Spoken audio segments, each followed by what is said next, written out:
Welcome back, Wanderers. Welcome back to the channel. It is me, Dave, the Tabletop Wanderer, and we are back with some more Shadow of Alnor. We're going to continue and see what happens with Killion once more. And we are continuing once again with Streamlined Superheroes from John Fredericks. Really nice little game. And also the SoloRPG GME from Moses Boyajian. Also have my tablet here, so if we need anything else, it's right here on hand. And we are back in Alnor with Killion, the Shadow, and he is at home. Well, let's say for last episode, Killion, he helped out a dwarf who is a Dragonard. I know I changed his name up all over the place during the episode. It was Dungard and then Dragnar, and I don't, but we're going to stay with Dragnar. Okay, Dragnar, the dwarf, that is going to be who he was. And oh, really? Oh, my pen just died on me. And so yeah, he went back home. Killion went back home, and he went to work and tried to find some information about what he had, seen the last night, the night before, with the submarine, and with the submarine coming out of the harbour, and the white powder, and the pale grey leaf. And he thinks he saw the pale one on a rooftop. So he went to work, he tried to figure out some stuff, and he couldn't find anything in the archives about any of that stuff. Okay, so he's at work. We're going to say that he's at work, and he's going through parchments and books and stuff like that, trying to figure out something. And there's a knock at the door, and he turns around and he sees Bryn Amaris and the elf that helped him out of the river. They're both there, and Bryn Amaris is standing there. She says, "Hello, Killion, can we come in?" And Killion says, "Yes, sure, come on in. I've still got this here. Yes, please, they're coming in." And she says, "Oh, I would like to present to you the Lord of Orlalane Forest." Well, Orlalane in the Thatchroot Forest. So Orlalane is here. Thatchroot Forest is this area here. And so she says, "I would like to introduce you to the Lord of Orlalane Forest." And so she walks in with him, and she says, let me just check something. Okay, I don't want any spoilers. This is the document I wrote out for the henchmen, the major henchmen, and lieutenants of all of this season, and some other information that I got on hand right here. And she turns to him and says, "This here is Lord Alrith." And Killion looks at him and he recognizes him. He recognizes him from the party a couple of days before, and he recognizes him as the elf that helped him out of the river when he got thrown off the submarine. But when the elf helped him, he was the Shadow, so he's not going to try and give away too much of who he is. Well, he doesn't want to give out any information about who he is. And he turns to Alrith and he says, "Oh, nice to meet you. I saw you at the party." And Alrith says, yes, I did see you with Bryn also. Bryn has been quite helpful with this whole situation of the fades and this, what did you call it, Bryn? And she turns to him and says, the mind bend. He says, yes, the mind bend, that nasty drug that's been around here. We did try to help. I did try to help, told her, come over to Orla and you can oversee the whole operation from here and all that, but we didn't manage to do that. And so yes, here we are. Mr. Killion, Bryn tells me that you've also been helping here down at the archive.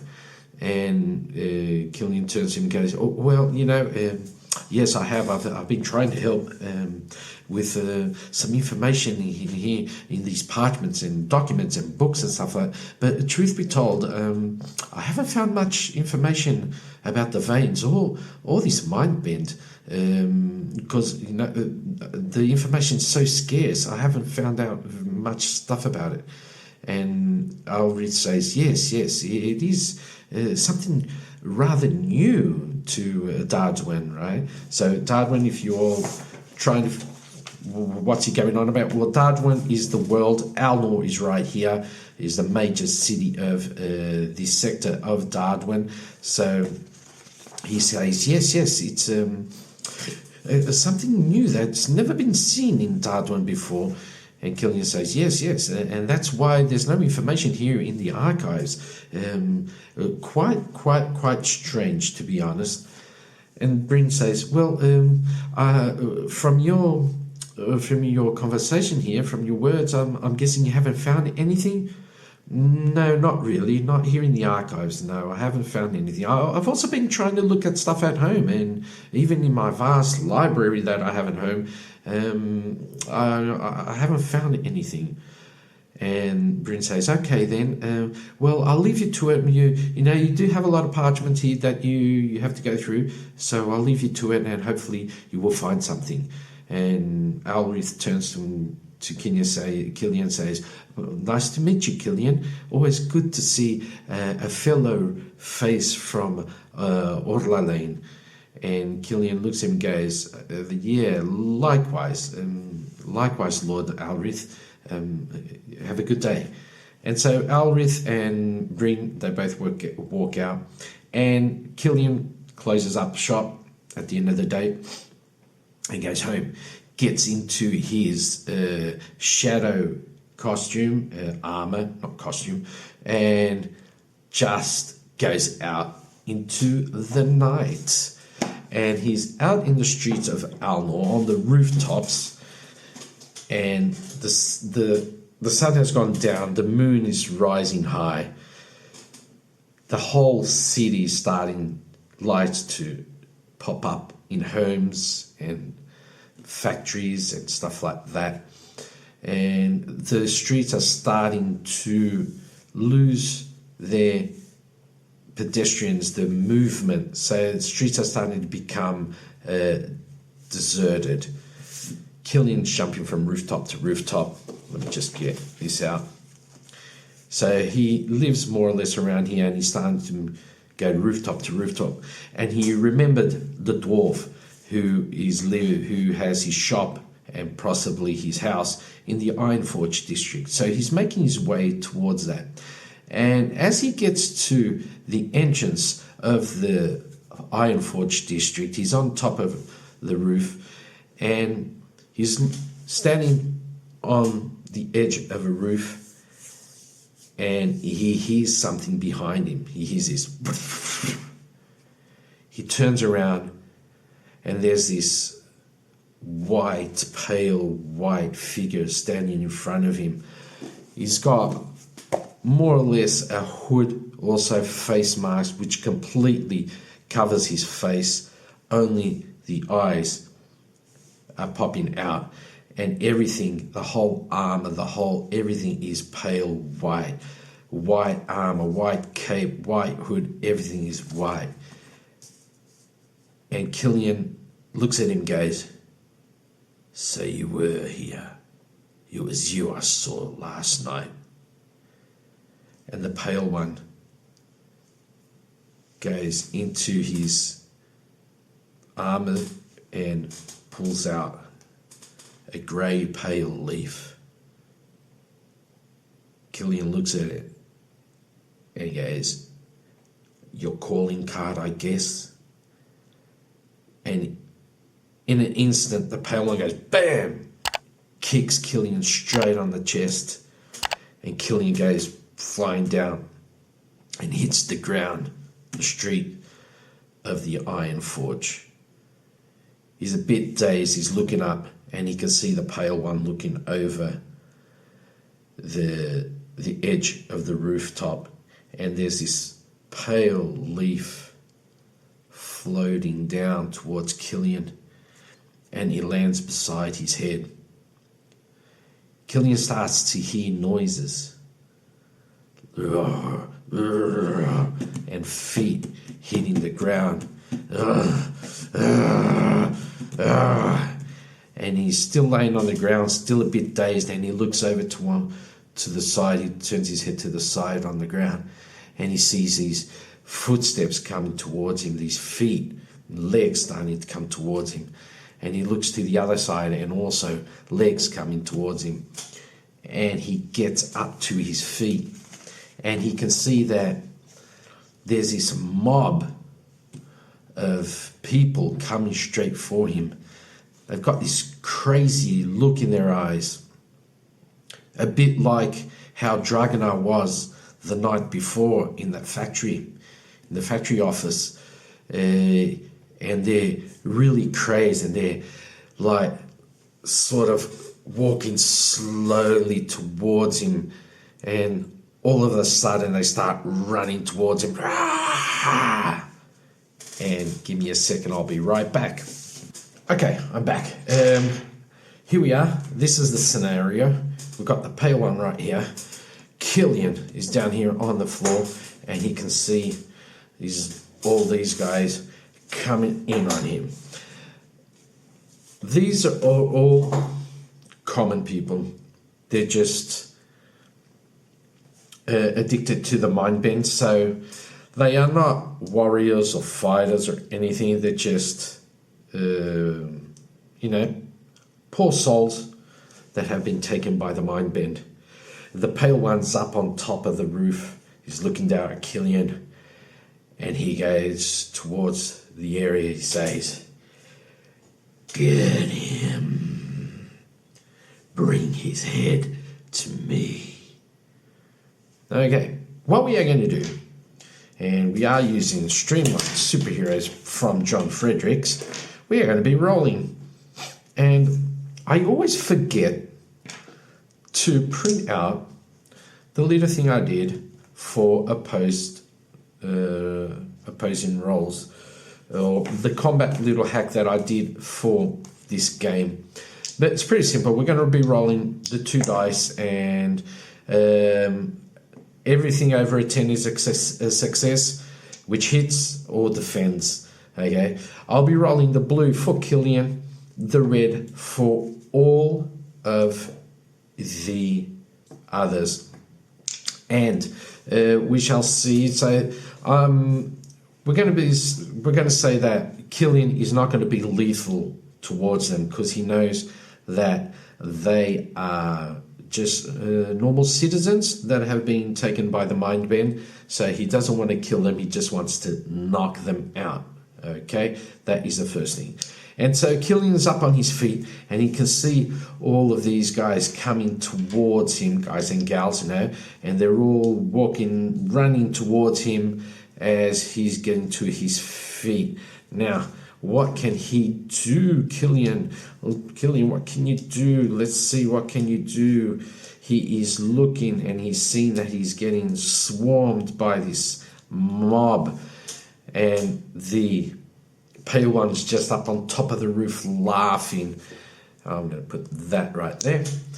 And so he's going to go into his little pouch, a utility pouch, and he has some smoke pellets, grappling hooks, he's got flash darts, he's got oil slick vial, some lockpicks, but that doesn't really matter, blinding powder. So he's going to try and throw out a flash dart, okay? So he gets up, he loads a flash dart into his hand crossbow, and he aims right here, right there.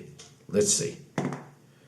He got a 5. 5 with his 3 dex is an 8, but he misses. So the dart hits the ground, just goes, and nothing really happens. And seeing that, they all run straight up towards him, and they start wailing on him because they saw that he was trying to. This is like a really bad situation for him, and they saw that he was trying to attack them. So they run up and they start trying to wail on him. So red will be them, blue will be Killion. They got a 13, and this was an 11. That was a 13. This was an 11. So 11 plus his 3, put that right there, plus his 3 dex, that will be a 14. So they're wailing on him, and he's just bam, bam, bam, bam, bam. I hit my microphone once again. Bam, and he's just defending everything. At this moment, the pale one continues to look. Now, can he do one of those boom and break these guys all out? Let's see.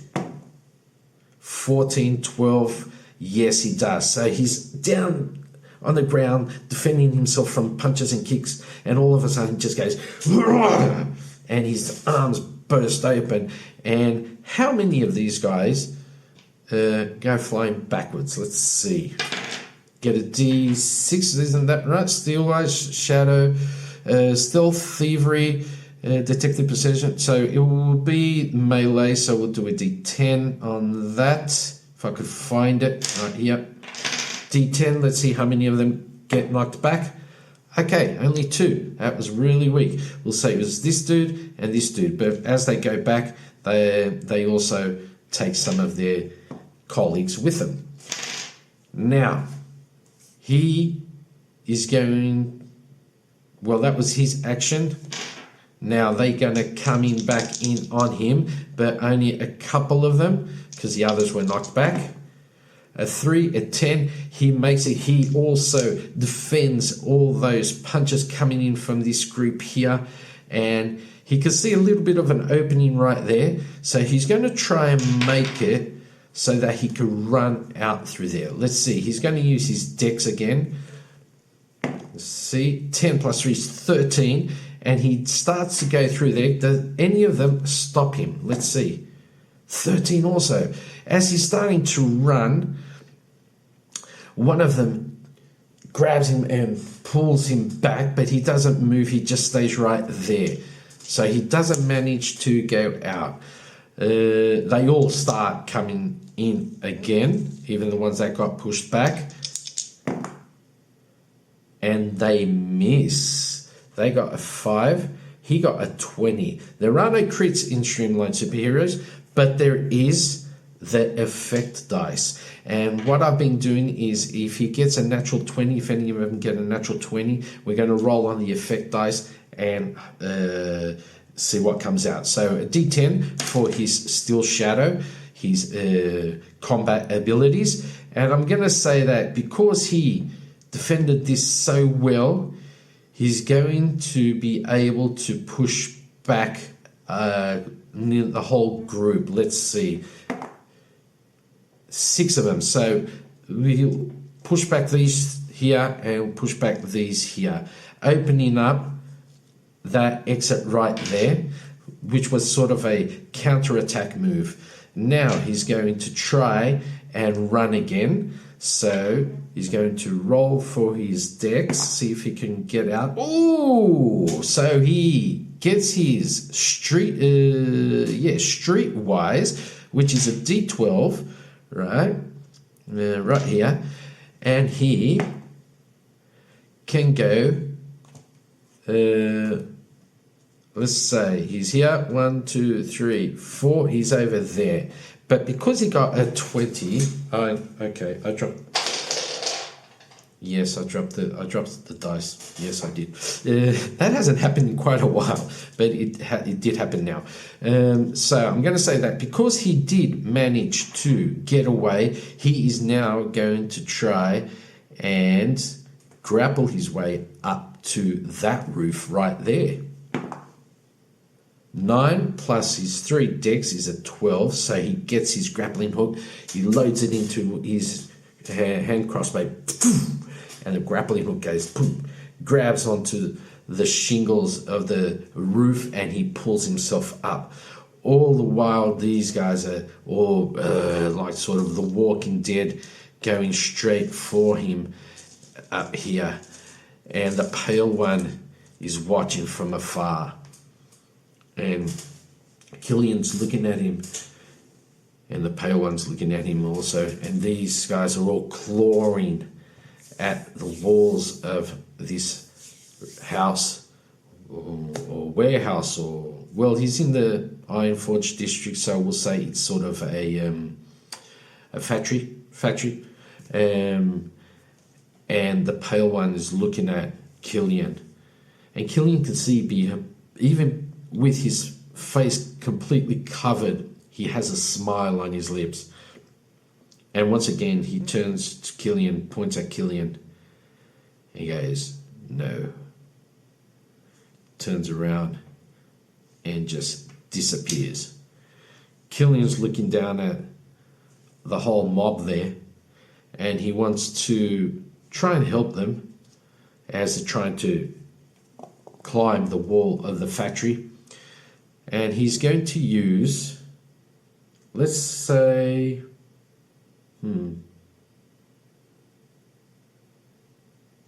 let's say it's blinding powder.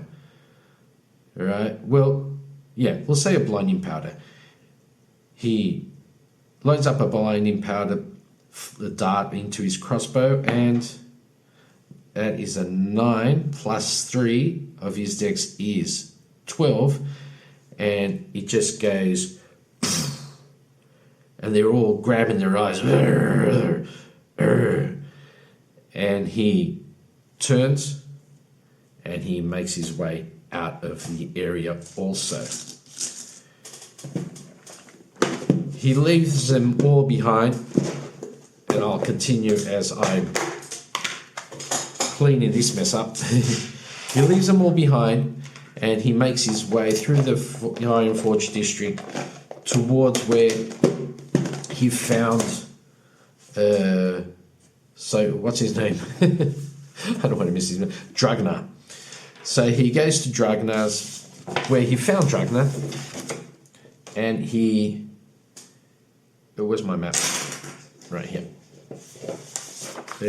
He goes to Dragnar, and he goes inside the building, and he can see that he recognizes the little dwarf in the office in the back, and he recognizes that it's Dragnar. So he walks in, and we'll say Dragnar's around here somewhere.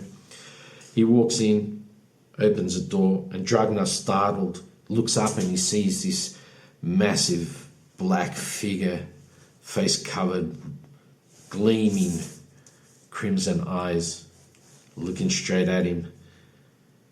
He says, "You owe me a favour." And Dragnar bows his head a little. He goes, Yes, I do, Shadow. I can help you. Whatever you want. Just don't hurt me."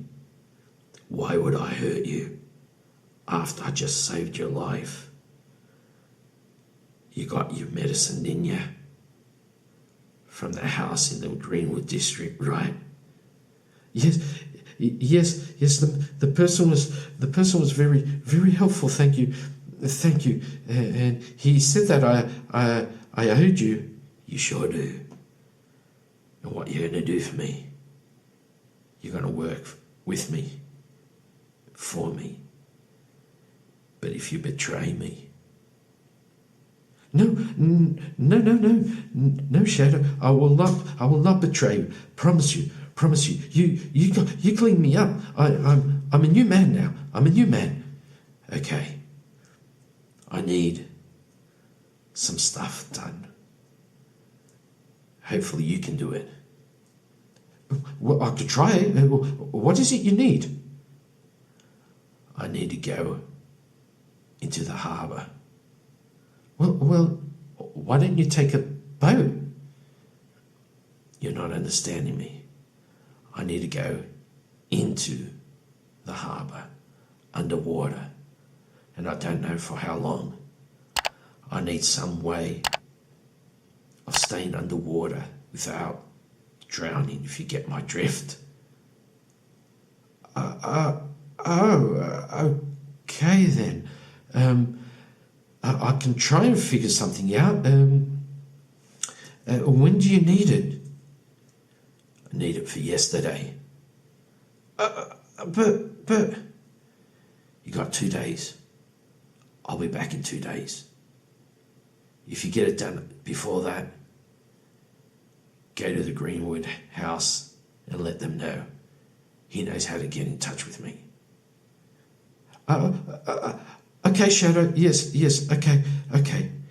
The Shadow turns, goes out the door, closes the door behind him, and goes into the shadows of the forge of Dragnar.